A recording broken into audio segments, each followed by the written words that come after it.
Eu creio, irmãos, que o que nos motiva a viver constrangidos para o Senhor, aí eu falo agora de coração para coração. O Senhor espera da igreja uma igreja consagrada e ativa. Não da maneira geral. Deus quer você. O Senhor quer te lembrar de onde você foi chamado. Nessa conferência, uma palavra que mexeu muito conosco, falada pelo irmão Pedro. Houve 2 sopros. O sopro que criou o homem. Foi lá em Gênesis 2, versículo 7. E Deus soprou nas narinas daquele boneco de barro e trouxe o fôlego de vida para dentro dele, e ele passou a ser alma vivente. Foi o primeiro sopro pensando em você e em mim. Em João 20, 22, teve o segundo sopro, pensando, dizer assim, o primeiro sopro criou o homem, mas o homem se afastou de Deus. O segundo sopro trouxe o homem para dentro de Deus, trazendo o homem de volta para Deus. E você recebeu o segundo sopro. Sim ou não? Sim. Se você recebeu o segundo sopro, diga, eu recebi o segundo sopro. Esse sopro dentro de você e dentro de mim é para que a partir de hoje a graça de Deus em nós não seja em vão. Amém. Lembre-se dos seus melhores dias de consagração.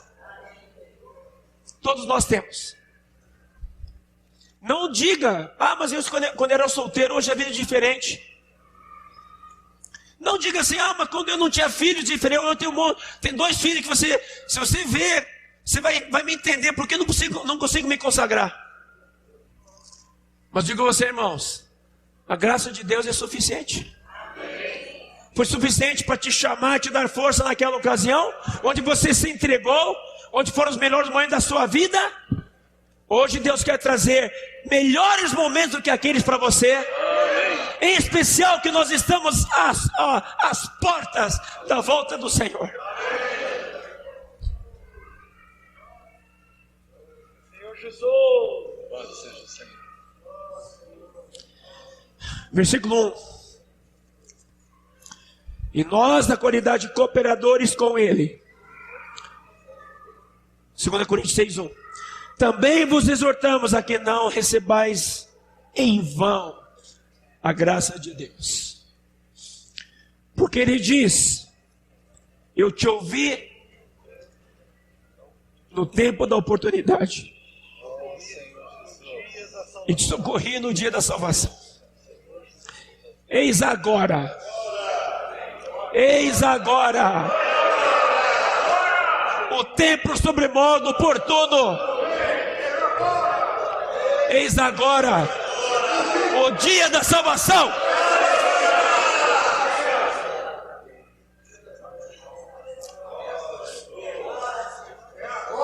Deus quer salvar-nos da condição que nós estamos hoje. Talvez você esteja servindo, você está, poxa irmão, mas eu não estou entendendo sua palavra, eu estou servindo o Senhor. Sim, mas se você for à luz do Senhor, você vai poder dizer, sim, mas você pode dar muito mais. Porque a minha graça é mais do que suficiente para você. Eu preciso que você dê muito mais. O Senhor precisa que a gente se entregue muito mais. Amém. O Senhor tem um plano para cumprir. O Senhor tem uma igreja para edificar. E Ele conta com você. E conta comigo. Tu és o meu amor, Rei e Criador do meu ser. E só teu grande amor levou-me a ti, Senhor. Mudou o meu viver.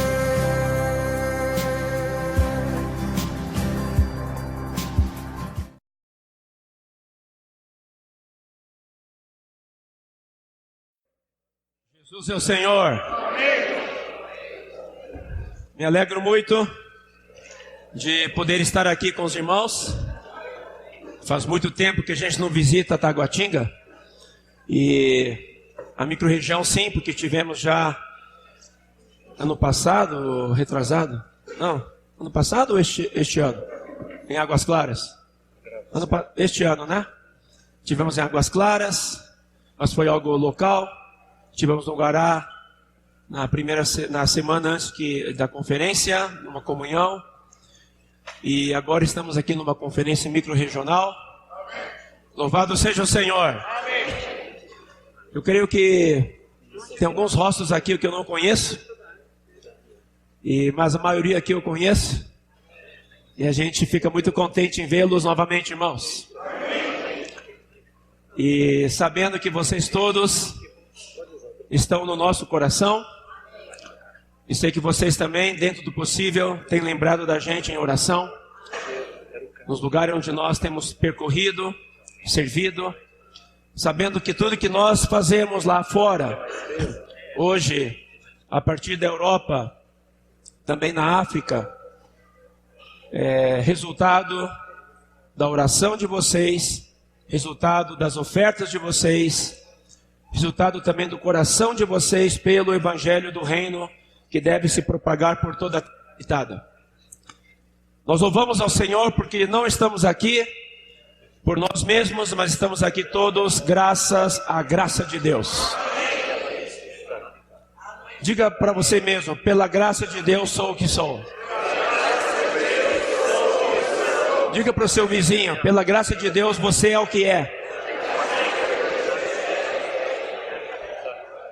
Estamos entrando a partir de algumas semanas na nova série da palavra profética liberada pela liderança das igrejas e ministério da nova aliança, e todos ainda baseados em cima do livro de 1 Coríntios, praticamente essas 16 primeiras mensagens na conferência Sumaré foram baseadas ainda em 1 Coríntios, com algumas incursões dentro de 2 Coríntios, para mostrar, irmãos, como a palavra de Deus é rica. Você crê nisso? Ela é rica para você? Então diga: a palavra de Deus é rica para mim. Aqui no capítulo 15, onde nós estamos, leia o versículo 1 comigo, ou 2. Diz assim: irmãos, venho lembrar-vos o evangelho que vos anunciei, o qual recebestes e no qual ainda perseverais, e por ele também sois salvos, se retiverdes a palavra tal como vou-la preguei, a menos que tenhais crido em vão. Paulo quis mostrar para os coríntios, nós sabíamos, nós temos visto ao longo deste semestre, os irmãos me ajudem a responder. Era a igreja em Corinto uma igreja perfeita, normal, sem problemas? Não, estava cheia de problemas, de diversas naturezas. Problemas de relacionamento entre os irmãos, problemas morais, problemas de pecado com Deus, diz respeito à idolatria, sacrifício a ídolos, problemas de litígio, problemas de embriaguez. Nós usamos hoje suco de uva aqui, né, no Partido do Pão. Mas imagina, a reunião deles não começava assim, 9h30 começa a reunião, né? Quer dizer, a reunião começa 9h30, mas a maioria chega às 10 horas, 10h30, né? Inclusive isso nós temos que melhorar no nosso meio, irmãos. Os irmãos concordam ou não? A reunião começa às 9h30, mas aí nós ainda temos o hábito de chegar 9h40, 45, 10 horas, 10h05.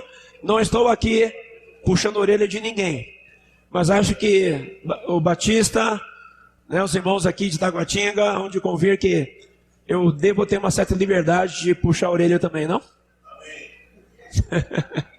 Os irmãos concordam? Porque no final nós estamos aqui fazendo o quê? Nós estamos aqui servindo ao Senhor. E o que é a vida da igreja? A vida da igreja é a embaixada do reino dos céus. Se é a embaixada do reino dos céus, se nós representamos Deus aqui na terra, então nós temos que representá-lo da melhor maneira possível. Nós temos que representá-lo na nossa conduta, representá-lo no nosso falar, representá-lo no nosso serviço, representá-lo na nossa pontualidade, representá-lo também na condição do que nós fazemos para o Senhor. Há um tempo atrás, semestre passado mesmo, na verdade o outro ano passado, o Senhor nos trouxe uma palavra muito forte sobre dar o melhor para o Senhor. Por que a gente dá o melhor para o Senhor? Se for olhar para a vida de Paulo, eu vou usar essa premissa aplicando para Paulo. Quem era Paulo? Quem era Paulo antes de converter-se? Ele era o quê? Era Saulo. Perseguidor do quê? Dos irmãos. Mas ele fazia isso porque ele estava claro, ele tinha convicção do que fazia? Sim. Tinha plena convicção do que fazia. Sabe por quê? Porque ele era fariseu dos fariseus. Ele era hebreu de hebreus. Ele era jovem, mas ele batia de 10-0 em todos os seus contemporâneos, até mesmo os mais velhos, na questão de conhecimento, de zelo pela assim chamada fé que ele tinha. E não era uma fé idólatra, porque o judaísmo não era idólatra, e não é. O judaísmo, eu digo assim, porque judaísmo? Porque formou-se no judaísmo. Antes não era judaísmo. O judaísmo, ele é baseado no quê? Ele não é baseado no outro livro além da Bíblia. O judaísmo é baseado na Bíblia, embora somente no Velho Testamento. E a base do judaísmo é sobre o quê? Sobre os 10 mandamentos. E todas as suas ordenanças, todos os seus estatutos. Então a fidelidade que o Saulo tinha não era fidelidade para um Deus estranho. Não, a fidelidade que ele tinha era para o Deus verdadeiro. Em cima do que ele havia aprendido. Até então, antes que o Senhor Jesus viesse, antes que João Batista viesse, aquilo era a direção que Deus havia dado. Mas nós sabemos que nos últimos 400 anos, antes da vinda de João Batista e de Jesus, o que aconteceu? O que era vida passou a ser morte, porque o conteúdo que era Deus deixou de ser e passou a ter o que? A estrutura e também a casca da religiosidade. Nós temos que entender um pouco dessa história para entender por que o Senhor, Deus, ficou, de certa forma, não digo desesperado, que o Senhor não se desespera, mas Ele falou, chega, agora é hora da gente mudar toda a história. Eu estou cansado de religião. Estou cansado de pessoas sacrificarem para mim, pensando que estão me agradando, mas estão me desobedecendo. Já dizia Samuel para Saul, quando ele foi sacrificar, quando ele foi fazer as coisas, não obedecendo a Deus. O que Samuel falou para Saul? Que o Senhor o quê? É melhor obedecer do que sacrificar. É melhor o quê? Obedecer. Do que sacrificar? Melhor do que gordura de carneiros. Em outras palavras, se nós trouxermos isso para a nossa vida hoje, o que significa? Nós pensamos que as nossas muitas atividades podem agradar a Deus. Eu trago isso como luz para todos nós. Os serviços na igreja, todos são importantes. Mas cuidado para que o nosso serviço, ele não seja uma oferta de sacrifício e de gordura de carneiros, mais do que a obediência que devemos render à palavra do Senhor. Servir é importante? Super importante. Eu louvo a Deus que agora em toda igreja que eu estou indo, nós temos excelentes músicos, vocês estão se esmerando para treinar, para cantar, conduzir os irmãos na vida, tocar, tem a recepção, até mesmo agora para as ofertas, louvado seja o Senhor, irmãs participando, Isso é muito bom ver todos os irmãos funcionando. Mas nós temos que sempre trabalhar, servindo ao Senhor com alerta. Senhor, que eu nunca perca o conteúdo que é Cristo. Fazer por fazer, pode chegar um momento em que nós estaremos simplesmente dando um toque no símbolo que retina, no sino que soa e o som vai embora. Os irmãos estão me compreendendo? Nós não queremos chegar na condição do judaísmo, onde tinham toda a lei, as promessas de Deus, tinham tudo, mas o conteúdo já tinha ido embora. Nós temos que valorizar mais do que as coisas que nós podemos fazer ao Senhor, mais do que as coisas que nós podemos conhecer dele, nós temos que valorizar ele como nosso principal conteúdo.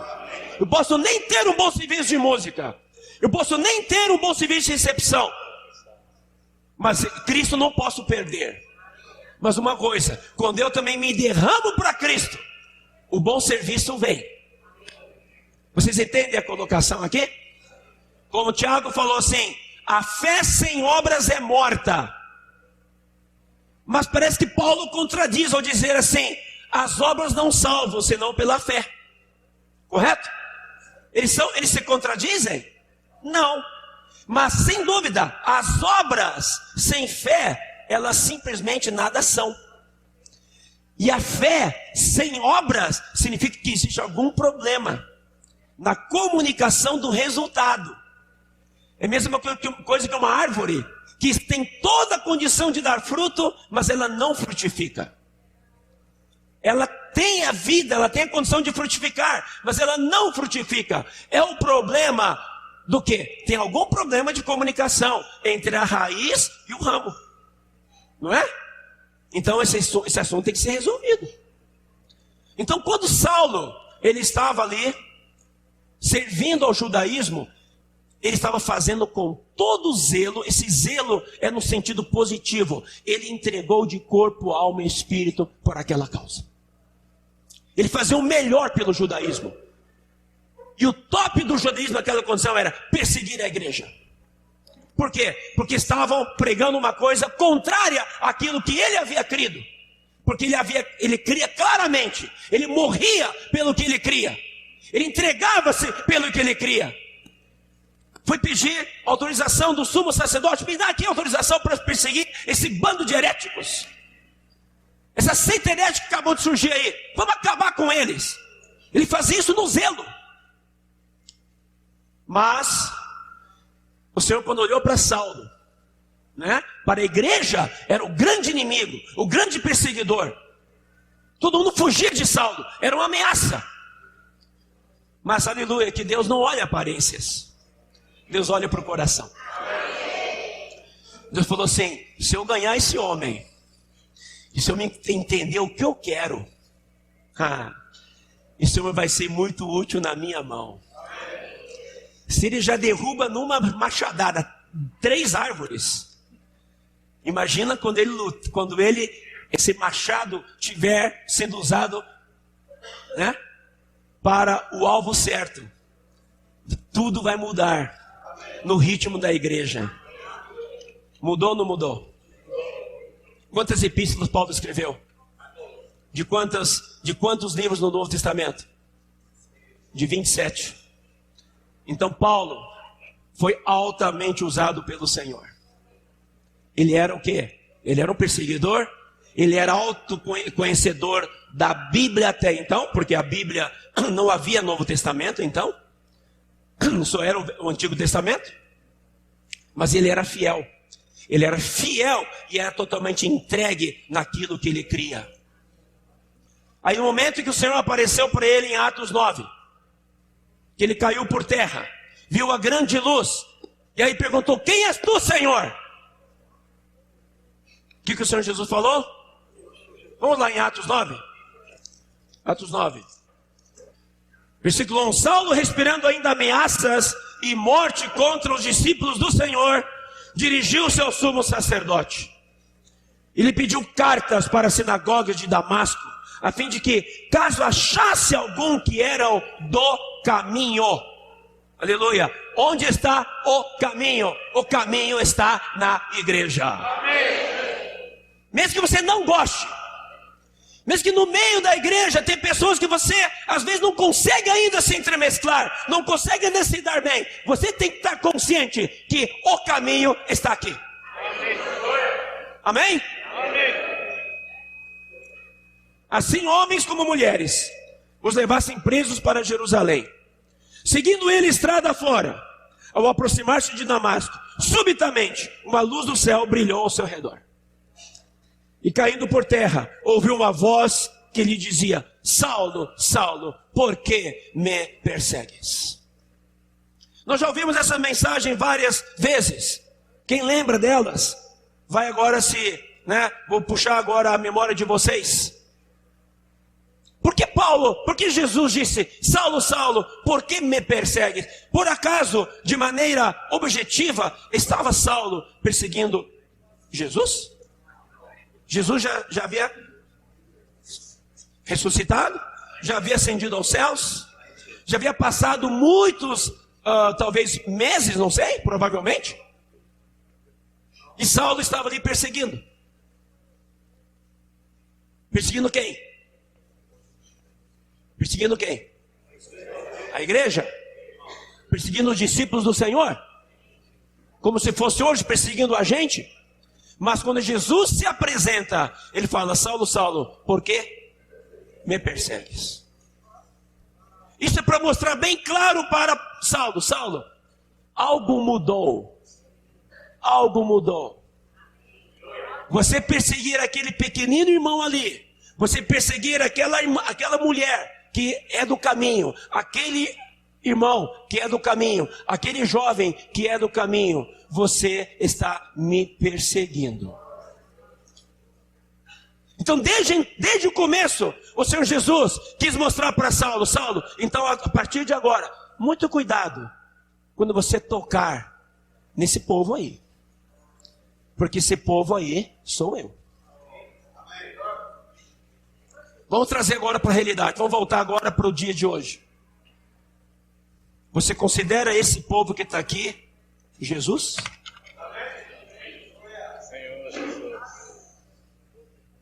Quando você olha para o irmão que está do seu lado, você vê Jesus ou você vê quem? Vocês entenderam o que eu estou falando? Por que a igreja em Corinto tinha tantos problemas? Por que eles tinham litígio entre os irmãos? Por que tinha um problema de não respeitar a mãe do seu pai para cometer fornicação? Por que tantos problemas surgiram? Porque faltava nos coríntios a percepção de que eles eram a igreja de Deus e que eles eram o próprio Senhor representado aqui na terra. Quem representa Jesus aqui na terra hoje? Você tem certeza disso? Se você não tem certeza, você tem que passar a ter certeza. Quem representa Jesus na terra é a igreja. Então, você e eu, nós temos que ter temor ao tocar na igreja. Quando eu digo tocar na igreja, não é tocar na instituição, não é tocar no sentido global, é tocar no sentido prático. Quando eu toco em um irmão, estou tocando em Jesus. Se eu ofendo o irmão, fico de birra com o irmão, fico de rosto virado para o irmão, você está de rosto virado para o Senhor Jesus. Isso não é analogia, isso não é uma coisa de... Isso é verdade. Se eu persigo o irmão, se eu não me dou com o irmão, não consigo servir com o irmão, então você não está conseguindo servir com Jesus. Não tente, irmão, se enganar. Naquele dia, quando o Senhor vier, você falou assim: por que você não serviu comigo? Como não, Senhor? Eu saí para comportar a dinâmica, eu ia para pregar evangelho, daqui a pouquinho chega o expolíbrio, estamos saindo na rua, pregando evangelho. Não, eu não quero saber, não. Eu quero saber você, com aquele irmão lá, que você não consegue servir junto. Então você não conseguiu servir comigo. O tribunal de Cristo, ele veio como cordeiro, na sua primeira vinda, na sua segunda vinda, ele virá como leão. Amém, irmãos? Amém. Não confundamos, o Senhor é complacente, o Senhor é amoroso, o Senhor é misericordioso. Pura verdade. O Senhor é misericordioso, é complacente, é amoroso. No entanto, o Senhor também é justo. E Ele é um Deus zeloso. Ele não negocia pecado. Ele não negocia erros. Ele negocia, em certo sentido, quando não temos as ferramentas. Então, estamos numa condição, como vou dizer, numa condição desigual. Se Ele não tivesse dado o sangue de Cristo por nós, o seu sangue, eu pergunto, como nós iríamos nos purificar dos nossos pecados? Haveria como, irmãos? Não. Então não teria como Ele exigir de nós que nós andássemos em santidade, sim ou não? Mas hoje temos ou não temos o sangue de Cristo? Amém. O que Ele quer de nós como seus filhos ao ter nos chamado? Cantamos vários hinos aqui. Primeiro hino de Gálatas. Irmãos, pode falar. Que nada pode nos afaste do Evangelho de Cristo, que trouxe a nós o seu Espírito. Que nada nos afaste. A vida de Deus foi dada a cada um de nós. Nós temos o Senhor dentro de nós hoje. Nós temos hoje ferramentas para andar conforme o Senhor deseja que nós andemos. Sim ou não? Sim. Temos o sangue de Cristo? Sim. Temos. Para tratar com nossos pecados. Temos a cruz de Cristo para tratar com o nosso eu? Sim. Temos. Por isso que o negar da vida da alma é um assunto, vou dizer uma coisa. Este assunto de negar a vida da alma e tomar a cruz, de maneira contundente, metódica, repetitiva, só acontece na vida da igreja. E eu conheço irmãos e irmãs que não aguentaram essa pregação e foram embora. Não aguento falar mais sobre negar a vida da alma. Chega de falar da cruz. Estão congregando em algum lugar aí? Escolheram um caminho largo. Irmãos, a vida da igreja sempre será um caminho estreito. Por quê? Porque é o caminho estreito que conduz para a vida eterna. Não a vida eterna da salvação eterna que nós já temos. A vida eterna de herdar a vida eterna, que é herdar o reino que há de vir. Então, o Senhor quer mostrar claramente para Saulo, a partir de hoje, quando você tratar com aqueles que eu escolhi, eu chamei, eu redimi, lembre-se, você está tratando comigo, viu? Eu creio que se nós ganharmos essa revelação, todo o nosso serviço na igreja e a relação na igreja muda a partir de agora. Eu não tenho direito de me ofender com ninguém. Eu não tenho direito de ofender ninguém. Porque o mesmo Senhor que pagou o preço por você, pagou o preço por mim. E ontem nós falamos em Riacho Fundo. Isso nos faz iguais. Amém. Não é porque assim, eu fui salvo por Jesus. Eu também fui salvo por Jesus. Mas eu sou melhor. Melhor onde? Melhor onde? Se todos nós estávamos mortos em nossos delitos e pecados. Nós não podemos jamais nos fiar em nossa própria sabedoria. Por isso que Paulo aqui falou. Mas, ele quis dizer, eu fiz muita coisa. Não é? Lá em Gálatas. Vamos acabar aqui em Atos, né? Estamos em Atos aqui. Daí, Jesus, versículo 5 falou, ele perguntou, quem és tu, Senhor? E a resposta foi, eu sou Jesus, a quem tu persegues. Mas levanta-te e entra na cidade, onde te dirão o que te convém fazer. Eu lembro claramente dessa mensagem que o nosso amado irmão Dong, ele mencionou sobre isso. Saulo, ele não recebeu uma revelação direta do Senhor Jesus naquele momento da sua conversão. O Senhor falou assim, eu não vou dizer para você o que eu vou fazer, o que você deve fazer. Eu, pessoalmente, eu como cabeça, eu, Jesus, aqui que estou falando com você. Mas eu, como a igreja, vou te falar. Entenderam? Entenderam o que eu estou falando?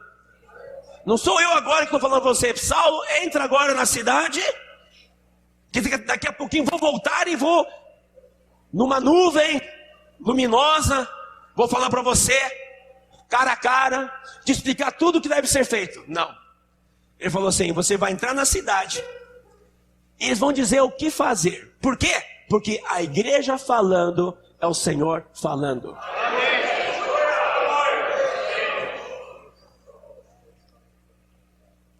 Por isso nós temos que valorizar a palavra profética.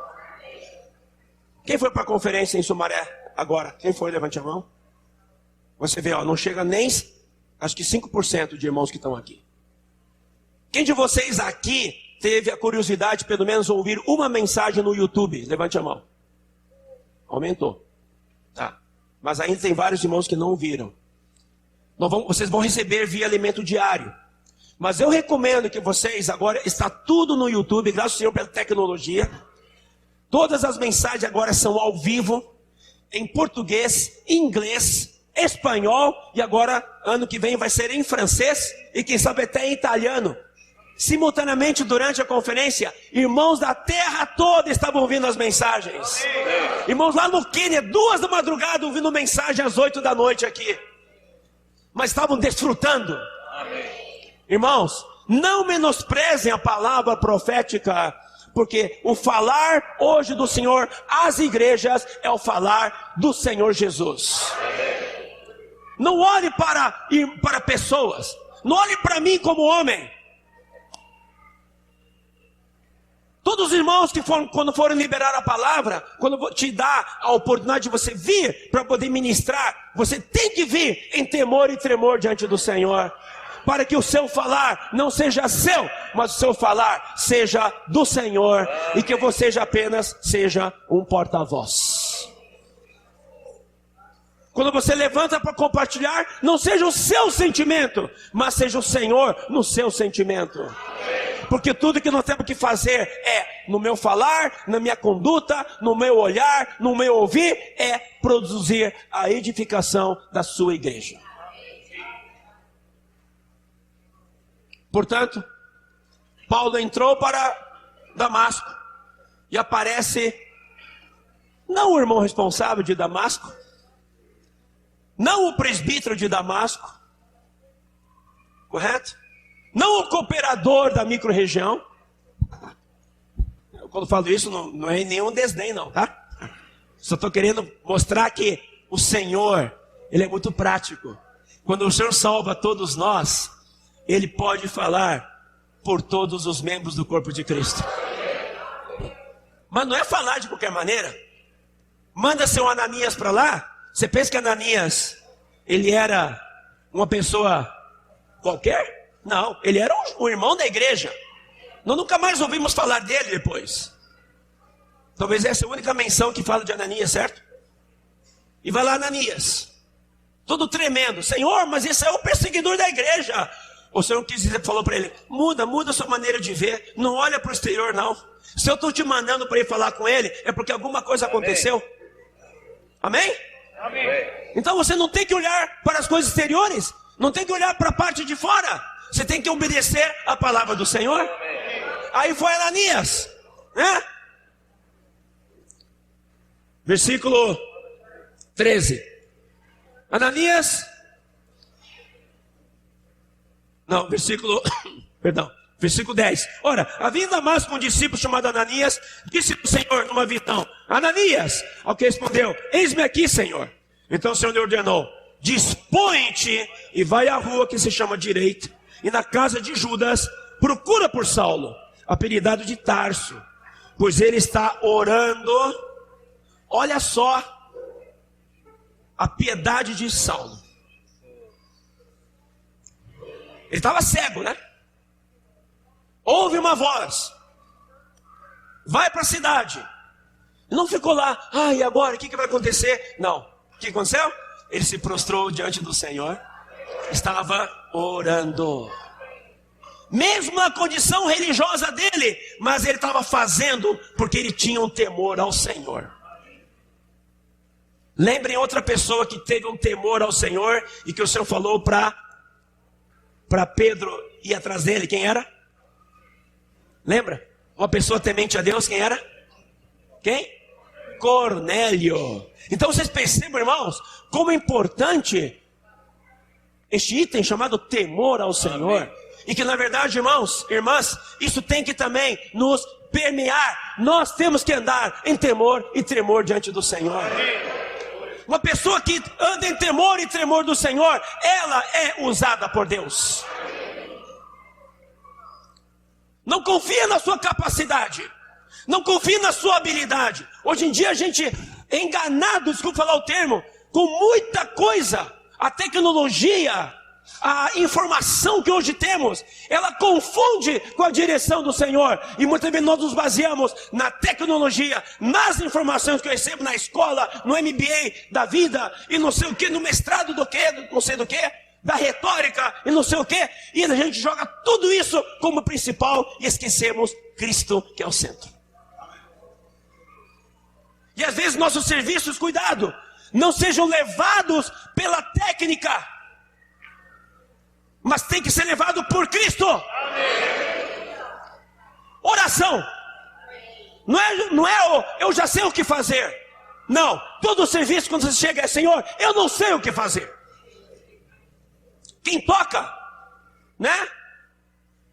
O Takeshi toca como chama? Bateria eletrônica hoje, né?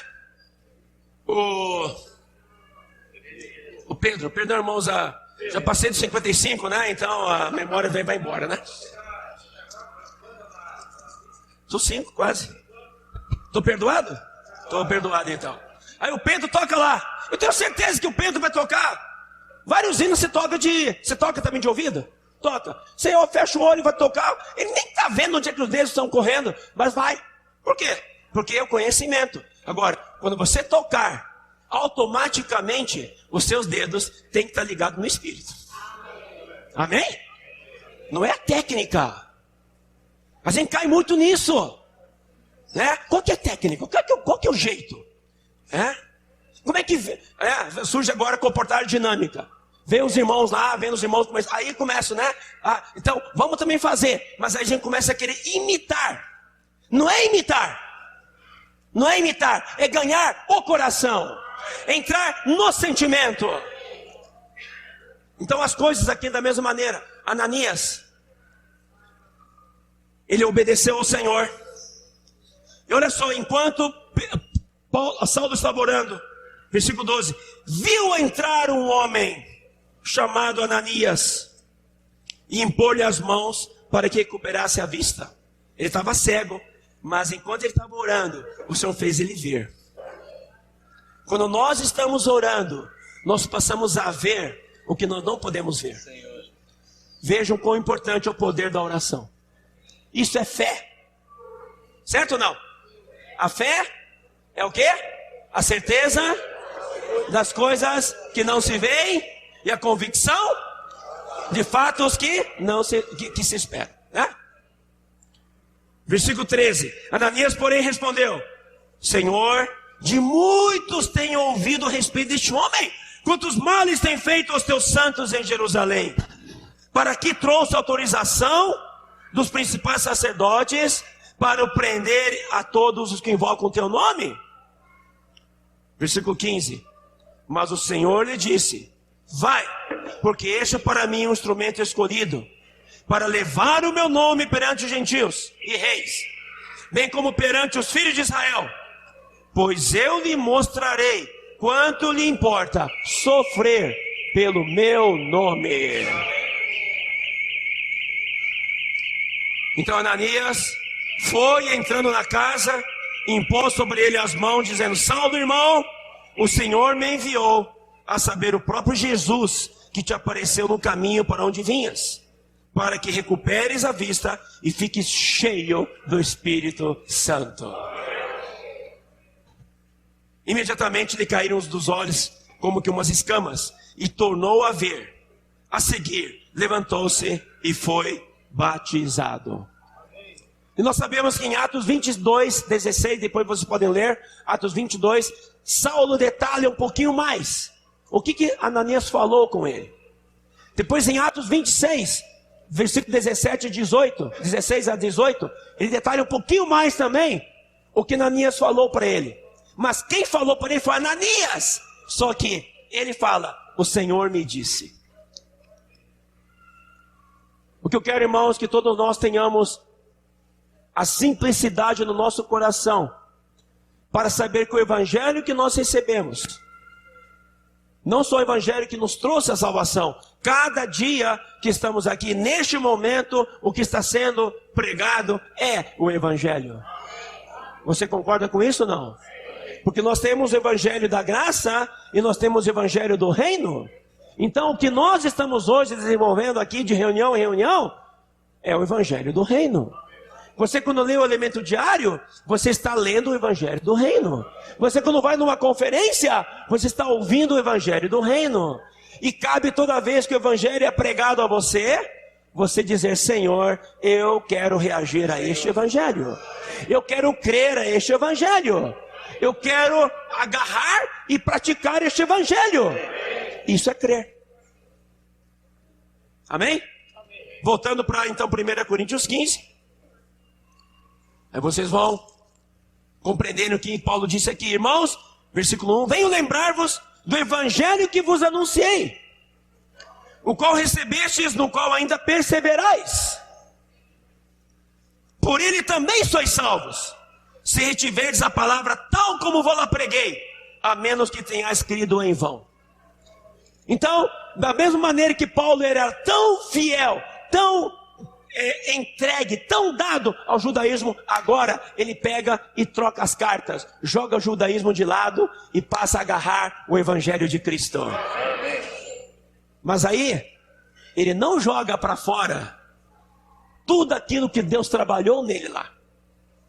Ele pega tudo aquilo e vem com a mesma garra para levar adiante o evangelho.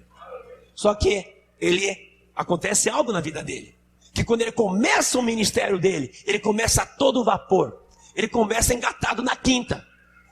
Deus fala, opa, você mudou de reino, meu filho. Agora aqui as coisas são diferentes. Eu não vou jogar fora tudo aquilo que você aprendeu, mas aqui existe um negócio, tem um filtro pelo qual você vai ter que passar, que chama-se cruz. Você vai ter que agora respeitar a cruz. E você vai ter que aprender a se vir em coordenação com outras pessoas. E o que aconteceu? O Senhor pega e isola Paulo por um tempo, né? Leva ele lá para as Arábias, certo? Aí fica lá no deserto. Aí Deus tratando com ele, falando com ele, onde ele também recebe a revelação da economia de Deus, de todo o plano eterno de Deus. E quando volta, já volta outra pessoa. No começo ele era brigão, discutia, entrava na sinagoga para mostrar, olha e tal. Ele não estava errado, mas o Senhor queria dizer para ele, não é assim não. Eu quero a mesma garra sua, eu quero a mesma consagração sua, eu quero o mesmo trabalho que você está fazendo, só que tudo agora em ressurreição. Por isso, amados irmãos, todos vocês têm um ministério. Deus quando chamou você, Ele sabia por que chamou você. Nós nos completamos uns aos outros.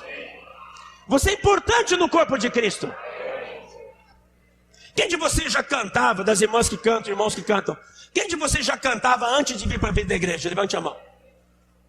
Ninguém? Você já cantava? Você às vezes participa lá, não? Do serviço de... Não? A voz perdeu a voz? Pena, né? Só que às vezes a gente vem para a vida da igreja com os dons que o Senhor permitiu que nós ganhássemos onde nós estávamos. E quando a gente chega na vida da igreja, a gente pega aí, abre uma cova de 7 palmos para baixo, enterra os dons, tapa e fala assim, agora vou só desfrutar. Já que tudo que eu fazia era esforço, agora vou só desfrutar. Errado. Tudo aquilo que Deus investiu em você é para ser trazido em ressurreição, para edificação da igreja. Tudo que Deus está investindo em você, secularmente, você não pense assim: estou fazendo enfermagem, eu estou estudando medicina, eu fiz engenharia, isso aqui para a vida secular. Não. Você precisa aprender a verificar. Isso nada mais é que uma ferramenta que Deus está te preparando para que com isso você possa auxiliar e você possa ministrar na edificação da igreja. Entenderam, irmãos? Nós temos que vincular o nosso viver com a vida da igreja, com o reino de Deus. O que você sabe fazer? Tem gente tão boa para preparar eventos, preparar coisas, mas lá fora. Quando chega na vida da igreja, senta lá na última cadeira. Certo? Ou não participa. Ou também não se dá chance. Louvado seja o Senhor, que de um tempo para cá, quando a gente olha para tudo que está acontecendo nas igrejas, o Senhor está restaurando isso tudo. Restaurando, está trazendo à tona todos esses serviços, para que nós façamos o melhor para o Senhor. Só que Paulo, quando ele disse assim para os coríntios: o evangelho que vos anunciei, lembre-se do evangelho que vos anunciei, o qual recebestes e no qual ainda perseverais, por ele também sois salvos. Significa que se eu creio no evangelho que eu recebi, que Deus deu por meio da igreja, por meio dos irmãos, é por esse evangelho que eu serei salvo. No momento que você se aparta da palavra de Deus na igreja. Falei ontem claramente no Riacho Fundo. Tem muitas pessoas que se isolam por problemas que ocorreram, talvez por não ter visto ainda o corpo de Cristo, por não ter visto que ele é importante, e que aquele irmão com o qual ele se ofendeu é importante, aí por causa disso se afasta, ou por situações que ocorreu na igreja, se afasta, e tenta se isolar, vive isoladamente. Ele pode até sobreviver por um tempo, mas chega um momento em que ele já não vive, ele vegeta espiritualmente. E infelizmente, não vou mencionar nomes, mas eu creio que vocês devem conhecer, talvez no círculo de amizade de vocês ainda, irmãos e irmãs que estão nessa condição. Não deixou de amar o Senhor, não foi para o mundo, mas você vê a sua disposição, ele está respirando por aparelhos, espiritualmente. Por quê? Pela misericórdia de Deus ainda. Nós podemos mudar esse quadro? Podemos. Às vezes, bastando uma visita, com muita oração, Deus pode mudar esse quadro e fazer o irmão despertar do coma espiritual e voltar a ser um irmão ativo. Porque no final, ainda vale a frase: Deus deseja que todos os homens sejam salvos e cheguem ao pleno conhecimento da verdade. Por isso Paulo fala aqui: não se esqueçam do evangelho que eu vos preguei, perseverem nele, é por ele que vocês sois salvos, vírgula, com uma condição: se retiverdes a palavra tal como vou-la preguei.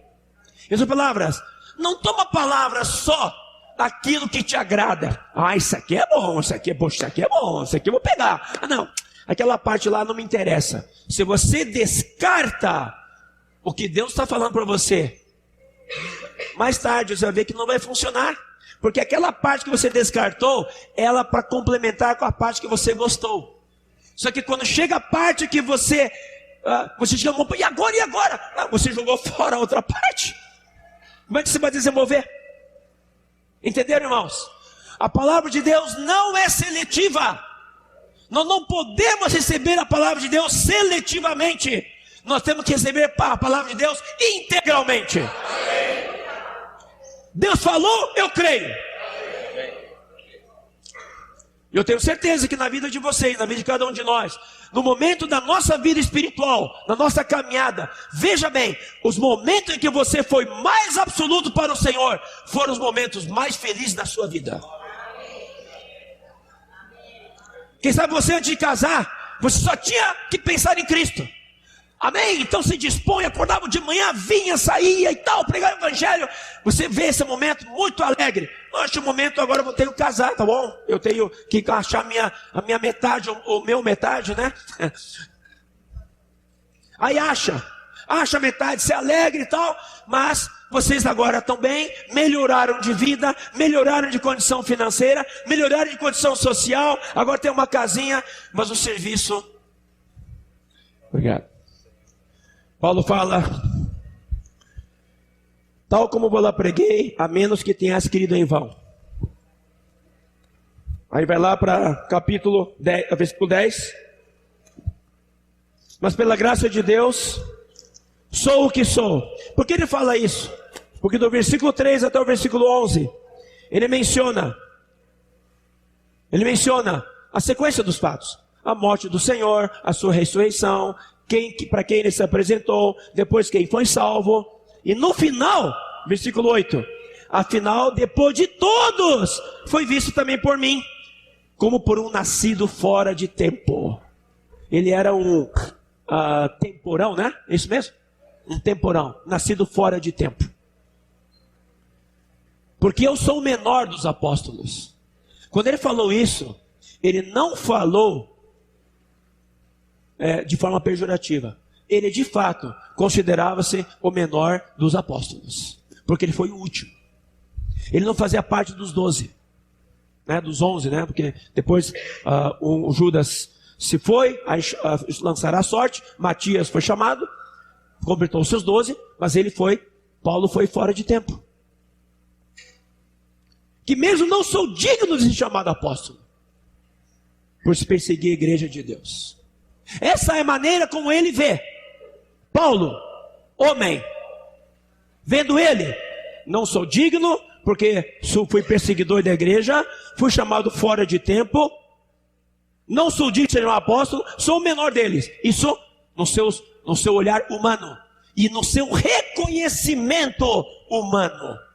Olha só quão importante, quando a gente serve ao Senhor, saber quem você é e saber onde você está, para que você possa servir a Deus baseado unicamente na graça dele.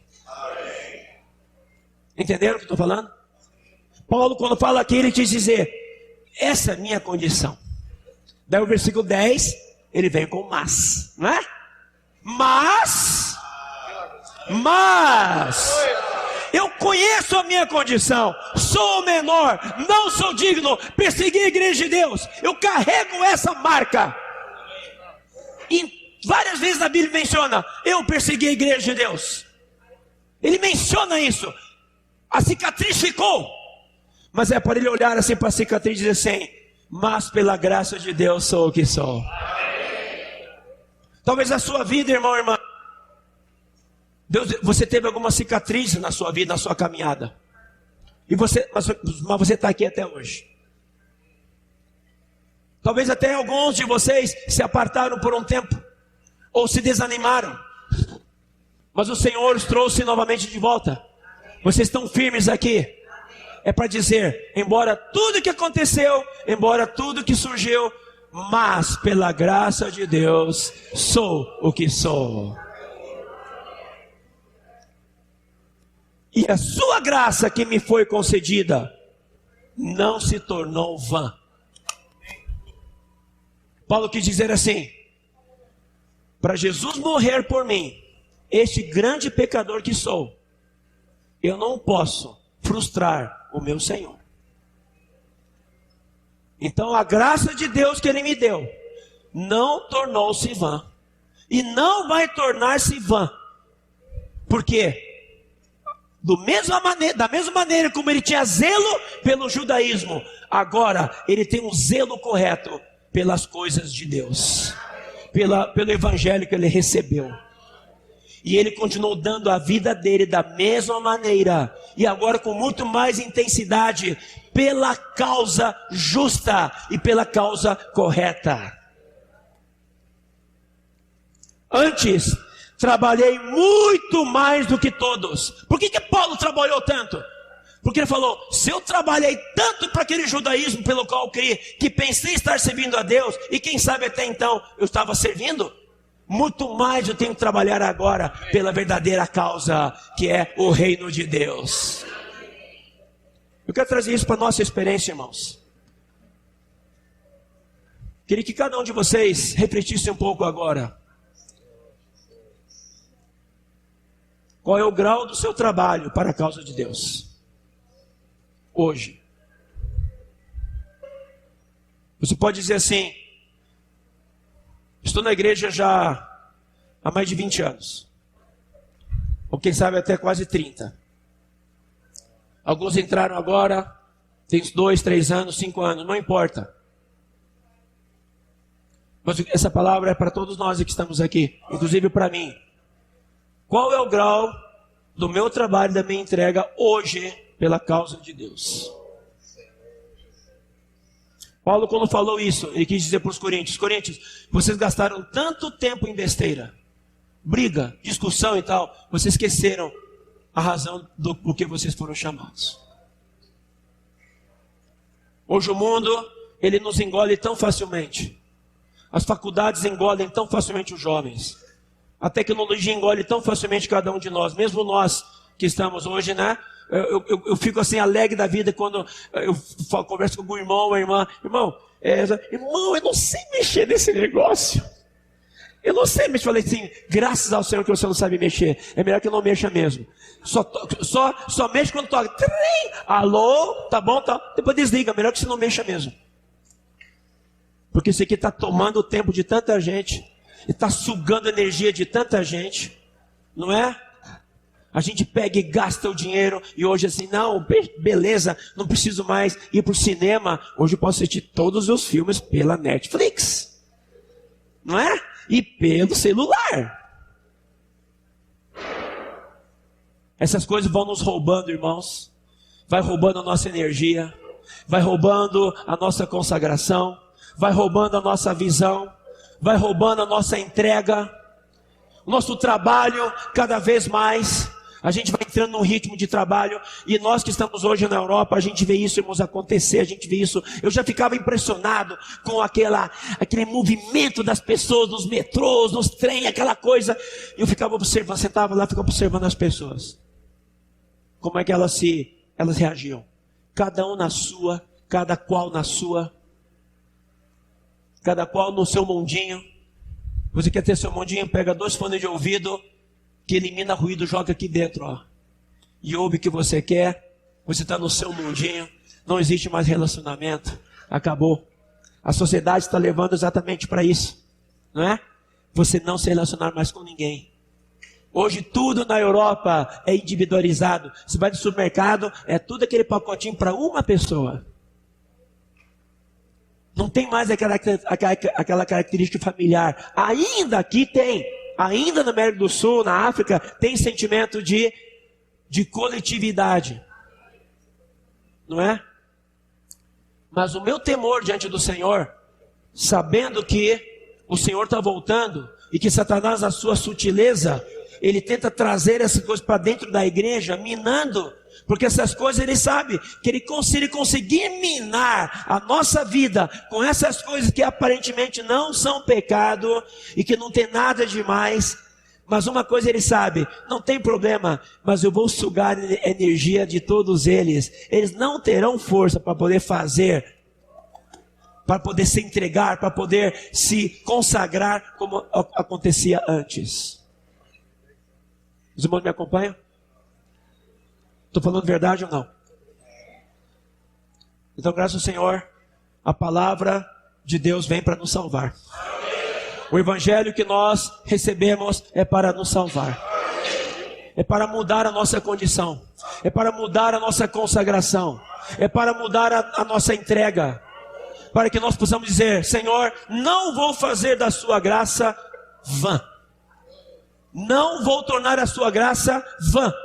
Porque o Senhor, por Senhor poder dar tudo que o Senhor me deu hoje, o Senhor pagou um alto preço. Hoje é o meu tempo de pagar esse preço, para que o teu plano, contando comigo, seja alcançado.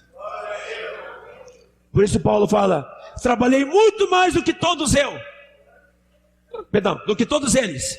Trabalhei muito mais do que todos eles. Parabéns para Paulo. Puxa, fala demais. Vírgula, peraí. Todavia não eu, mas a graça de Deus comigo. Em outras palavras,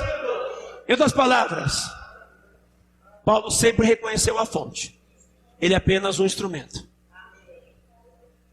E assim foi, até a morte dele. Senhor Jesus. Vamos para 2 Coríntios. Senhor Jesus, capítulo 6.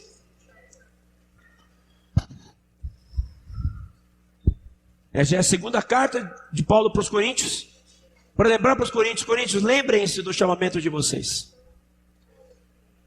Lembrem-se que para vocês serem chamados, terem sido chamados cada um, não foi qualquer pessoa que te chamou. Foi o Senhor que deu a sua vida por você. Eu creio, irmãos, que o que nos motiva a viver constrangidos para o Senhor, aí eu falo agora de coração para coração. O Senhor espera da igreja uma igreja consagrada e ativa. Não da maneira geral. Deus quer você. O Senhor quer te lembrar de onde você foi chamado. Nessa conferência, uma palavra que mexeu muito conosco, falada pelo irmão Pedro. Houve 2 sopros. O sopro que criou o homem. Foi lá em Gênesis 2, versículo 7. E Deus soprou nas narinas daquele boneco de barro e trouxe o fôlego de vida para dentro dele, e ele passou a ser alma vivente. Foi o primeiro sopro pensando em você e em mim. Em João 20, 22, teve o segundo sopro, pensando em dizer assim: o primeiro sopro criou o homem, mas o homem se afastou de Deus. O segundo sopro trouxe o homem para dentro de Deus, trazendo o homem de volta para Deus. E você recebeu o segundo sopro. Sim ou não? Sim. Se você recebeu o segundo sopro, diga: eu recebi o segundo sopro. Esse sopro dentro de você e dentro de mim é para que a partir de hoje a graça de Deus em nós não seja em vão. Amém. Lembre-se dos seus melhores dias de consagração. Todos nós temos. Não diga: ah, mas eu quando era solteiro, hoje a vida é diferente. Não diga assim: ah, mas quando eu não tinha filhos, diferente. Eu tenho 2 filhos que você, se você ver, você vai me entender porque eu não consigo me consagrar. Mas digo a você, irmãos, a graça de Deus é suficiente. Foi suficiente para te chamar, te dar força naquela ocasião, onde você se entregou, onde foram os melhores momentos da sua vida. Hoje Deus quer trazer melhores momentos do que aqueles para você. Em especial que nós estamos às portas da volta do Senhor. Senhor Jesus. Versículo 1. E nós, na qualidade de cooperadores com Ele. 2 Coríntios 6:1. Também vos exortamos a que não recebais em vão a graça de Deus. Porque Ele diz: eu te ouvi no tempo da oportunidade e te socorri no dia da salvação. Eis agora,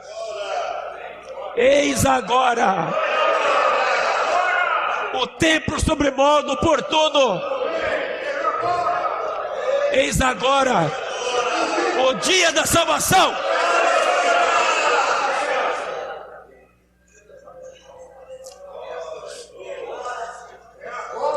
Deus quer salvar-nos da condição que nós estamos hoje. Talvez você esteja servindo, você está, poxa irmão, mas eu não estou entendendo sua palavra, eu estou servindo ao Senhor. Sim, mas se você for à luz do Senhor, você vai poder dizer, sim, mas você pode dar muito mais.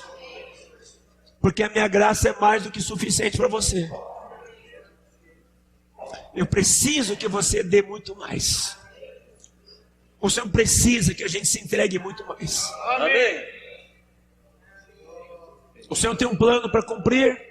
O Senhor tem uma igreja para edificar. E Ele conta com você. E conta comigo.